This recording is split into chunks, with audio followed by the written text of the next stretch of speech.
જાડેજા ગાયત્રી બારાખુરથી હું પંચલ સ્કૂલમાં અભ્યાસ કરું છું 10th સ્ટાન્ડર્ડમાં. ખૂબ જ સરસ રિઝલ્ટ આવેલું છે. શિક્ષકોના માર્ગદર્શનથી અને માતા પિતાના આશીર્વાદથી ખૂબ જ સરસ રિઝલ્ટ મળેલું છે મને. 99.67 PR આવેલા છે. ખૂબ જ હાર્ડવર્ક કરેલું છે. દરરોજનું 2 કલાકનું રીડિંગ કર્યું છે. તેમજ વીકલી ટેસ્ટ, રાઉન્ડ ટેસ્ટની મદદથી ખૂબ જ સારા માર્ક આવેલા છે મારે. સ્કૂલમાંથી ડીકે સરનું પણ માર્ગદર્શન મળેલું છે. મયુર સરે પણ માર્ગદર્શન આપેલું છે. તેમજ બધા શિક્ષકોનો પણ ખૂબ જ સારો પ્રયાસ છે. મારો ગોલ છે કે મારે ભવિષ્યમાં બિઝનેસ વુમેન બનવું છે. હું સંદેશો એ જ આપીશ કે તમારે હાર્ડવર્ક કરવું છે અને જરા પણ ગભરાવું ન જોઈએ, જેથી તમારે સારું રિઝલ્ટ મળી શકે છે. ખૂબ જ ખુશી થાય છે કે આટલા સરસ માર્ક્સ આવેલા છે. પરિવારમાં પણ ખૂબ જ ખુશીનો માહોલ છે. નમસ્કાર, હું ડૉક્ટર DK વડોદરિયા, પંચશીલ સ્કૂલનો મેનેજિંગ ટ્રસ્ટી. અને આજે પંચશીલ સ્કૂલમાં એક મોટો ઉત્સવ એટલે ધોરણ 10નું બોર્ડનું આજે પરિણામ જાહેર થયું છે. ત્યારે પંચશીલ સ્કૂલના અનેક વિદ્યાર્થીઓએ A1 ગ્રેડ મેળવી અને ખૂબ સારું પરિણામ પ્રાપ્ત કર્યું છે. ત્યારે સમગ્ર શાળા પરિવાર ખૂબ આનંદમાં, ઉત્સાહ અને ઉલ્લાસમાં છે. આ સમગ્ર પરિણામ છે એમાં સમગ્ર બોર્ડનું જે પરિણામ છે એ 83.86% છે.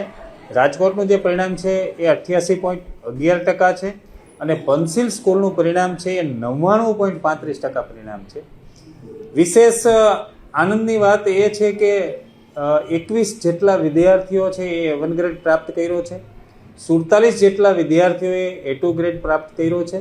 અને ખાસ આનંદની વાત એ છે કે અમારા જે ચૌહાણ પ્રાચી છે એ દીકરીએ મેથ્સમાં 100માંથી 100, કલોલા શ્રેયે મેથ્સમાં 100માંથી 100 ગુણ પ્રાપ્ત કર્યા છે.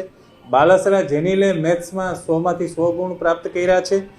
પઢિયાર કેવીને મેથ્સ વિષયમાં 100માંથી 100 ગુણ પ્રાપ્ત કર્યા છે. એટલું જ નહીં, પણ વિશેષ અમારા બારસિયા જીન છે એમને સંસ્કૃત વિષયમાં 100માંથી 100 ગુણ પ્રાપ્ત કર્યા છે.